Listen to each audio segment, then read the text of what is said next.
Kapag sila ay pumasok o nag-trespass sa ating teritoryo, dapat manghuli rin tayo. Hulihin din natin sila. Meron tayong mga sektor sa bayan natin. Oo, natatakot na. Oo, bakit baka girahin tayo? Kaya ba natin ang China? Bakit pa tayo nag-armed forces kung hindi rin tayo lalaban? Tumakanta tayo ng national anthem natin. Sa manlulupig, di tayo pasisiil. Yes. Hanggang mamatay nang dahil sa'yo. Gusto mo, Orly, magpunta ko rin, makapagbaril. Tapos itong araw, sinasabi nung dating presidente, jet ski. Magtatanim. The flag is a useless symbol if you do not back it up with your political will and action. Ito obvious na hindi na to pangbubuli. Pananakot na talaga itong gagawin nila, no?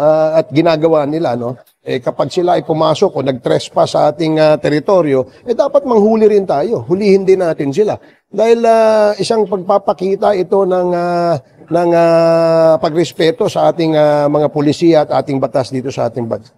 Ito simpleng ano lang ito nananawagan tayo sa kanila. Respetuhin nyo naman yung aming bansa. Teritoryo namin ito Diba? Kung gaya nung sa inyo, hindi naman kami nang himasok sa area ninyo Diba? As far as we are concerned, historical basis yung ating ginagamit na dahilan para sabihin natin atin ito. Kaya atin talaga ito. Dapat ang sagot natin diyan, tit for tat din. Meron tayong mga sektor sa bayan natin. Oo, natatakot na. Oo, bakit baka girahin tayo? Kaya ba natin ang China? Bakit pa tayo nag-armed forces kung hindi rin tayo lalaban? Kumuha tayo ng water cannon at gawin natin yung tubig ng Pasig River, yung maruming tubig.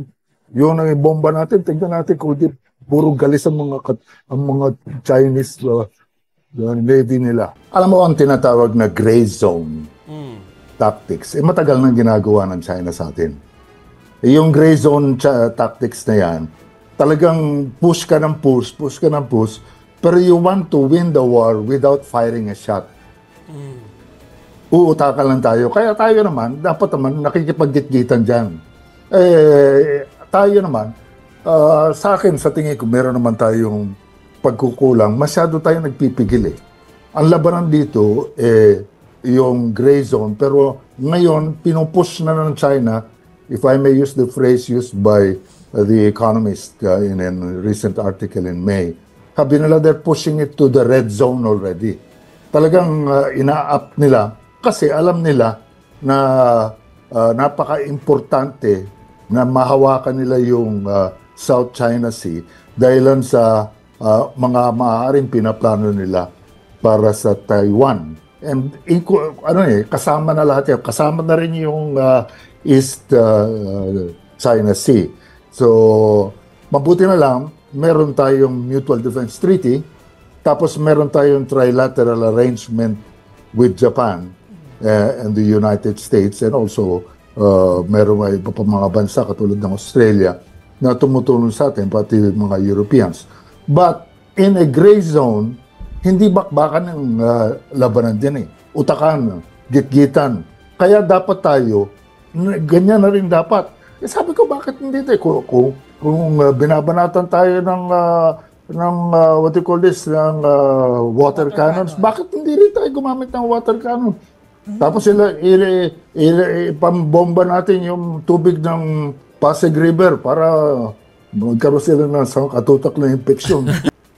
Actually, any attack, maliwanag naman yung Mutual Defense Treaty. Yan ang kaisa-isang Mutual Defense Treaty o treaty arrangement sa seguridad ng bansa ng Pilipinas. And it is with the United States because we were a former colony.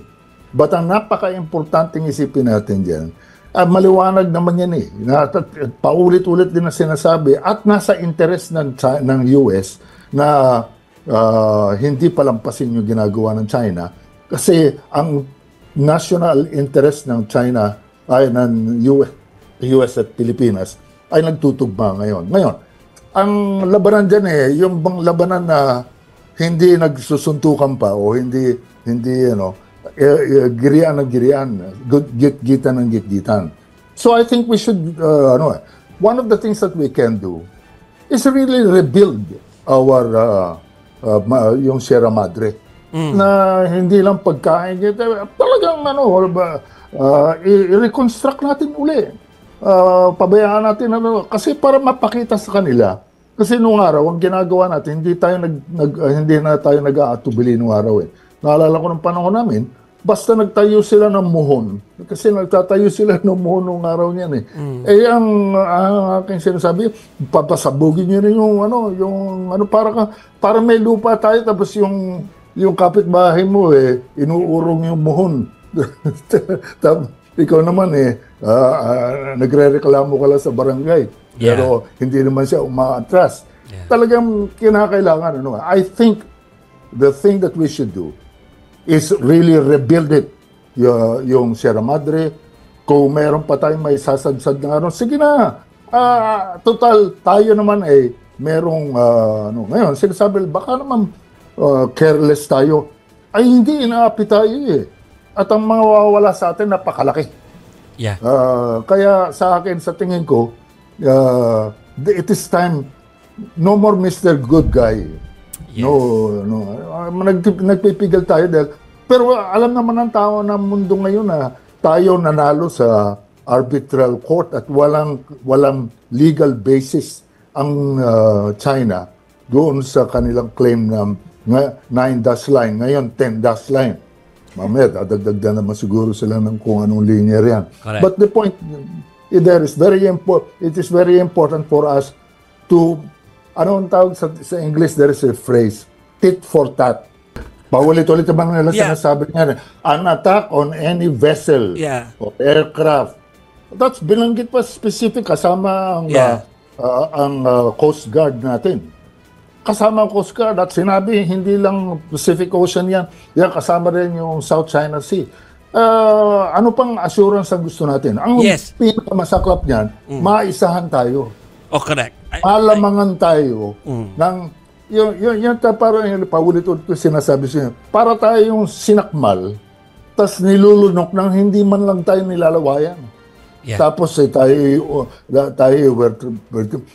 sasabihin natin, marami nagsasabi, mangyayari. Okay, bakit pa tayo nag-armed forces kung hindi rin natin, bakit tayo mag-treaty kung hindi natin matetesting yung... I agree. We're on the right eh. Tayo ang nasa batas. Tayo ang tumakanta tayo ng national anthem natin. Sa manlulupig di tayo pasisiil.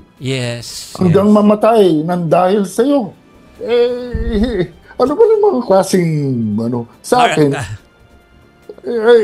there is a time to be for diplomacy. But when we are being outflanked, outsmarted, and bullied in our own exclusive economic zone, ano ba ibig sabihin ng exclusive? Kaya Chinese dictionary ang tignan nila. Maintindihan nila, hindi kanila yun. Ka-early. If you are going to makikipagsuntukan ka, lalabang ka, meron kang panahon na nag-prepare ka. Wala ka rin, meron kang tatanggapin talaga malaki yung kalaban mo eh. Tapos okay, kulang ka sa training. But you really have to fight. There's no way. And there are many ways nowadays na hindi naman, ang gera ngayon hindi puro barilan eh. Nakikita naman natin yan eh, merong kinetic warfare, yun yung barilan. Pero ang labanan hindi lang sa diplomasya, sa power, sa communication, ang dami niyan eh. Ang mga tools niya, may mga sanctions, ang mga bansa.